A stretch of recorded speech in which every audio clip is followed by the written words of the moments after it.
नमस्कार, आप देख रहे हैं इंडियन टीवी 24 और मैं हूं आपके साथ खुशी। आइए नजर डालते हैं आज की बड़ी खबर पर। कांग्रेस तृणमूल पहले चरण में पस्त और दूसरे चरण में ध्वस्त। मालदा में विपक्ष पर गरजे पीएम मोदी। लोकसभा चुनाव के दूसरे चरण के बीच पीएम मोदी ने पश्चिम बंगाल के मालदा में प्रचार किया। इस प्रचार के दौरान उन्होंने एक रैली को भी संबोधित किया। रैली को संबोधित करते हुए पीएम मोदी ने बताया कि आज देश में दूसरे चरण का मतदान हो रहा है और सुबह से ही लोग उत्साह और उमंग के साथ लोकतंत्र का उत्सव मना रहे हैं। मालदा ने लोगों को संबोधित करते हुए पीएम मोदी से कहा, जो लोग मतदान के लिए उत्साह से निकल पड़े हैं, मैं उनका बहुत बहुत अभिनंदन करता हूं। उन्होंने आगे कहा, मैं इतनी भीड़ देखकर खुश हूं कि इतने लोग मेरा स्वागत करने के लिए यहाँ आए हैं। आज लोग लोकतंत्र के महापर्व का उत्सव मना रहे हैं। मैं आपसे अपील करता हूं कि आप अपना वोट देकर भारत के लोकतंत्र में योगदान दें। टीएमसी और कांग्रेस पर गरजे पीएम मोदी।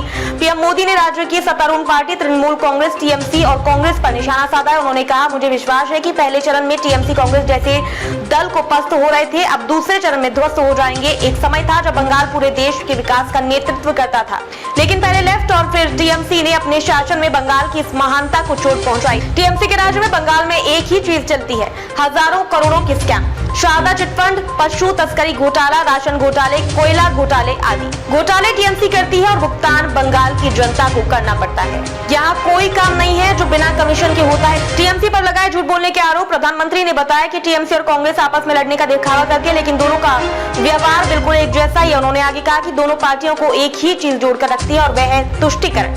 टीएमसी के नेताओं का कहना है कि अगर वे सत्ता में हुए तो सीएए को रद्द कर देंगे। पीएम मोदी ने बताया कि सीएए नागरिकता छीनने का नहीं, नागरिकता देने का कानून है। उन्होंने टीएमसी पर झूठ फैलाने का आरोप लगाया है। उन्होंने आगे कहा, टीएमसी सरकार बंगाल में बांग्लादेशी घुसपैठियों को लाकर बसाने का काम करती है। इन घुसपैठियों को आपकी जमीन और खेत पर कब्जा करवाती है। कांग्रेस आपकी जमीन छीनना चाहती है। इस पर टीएमसी के मुंह से एक भी शब्द नहीं निकला। दोनों पार्टियों के बीच तुष्टीकरण की रेस चल रही है। टीएमसी पर आरोप लगाते हुए पीएम मोदी ने आगे कहा, बंगाल के 50 लाख से ज्यादा किसानों के खाते में पीएम किसान सम्मान निधि के 8,000 करोड़ रुपए सीधे भेजे गए हैं, लेकिन टीएमसी सरकार को देखिए, वो आपको लूटने का कोई मौका नहीं छोड़ती। मैं केंद्र से बंगाल के विकास के लिए यहाँ की सरकार को जो पैसा भेजता हूँ वो टीएमसी के नेता, मंत्री और तोलाबाज मिलकर खा जाते हैं और कांग्रेस आपकी संपत्ति ऐसे वोट बैंक में बांटने की बात कर रही है।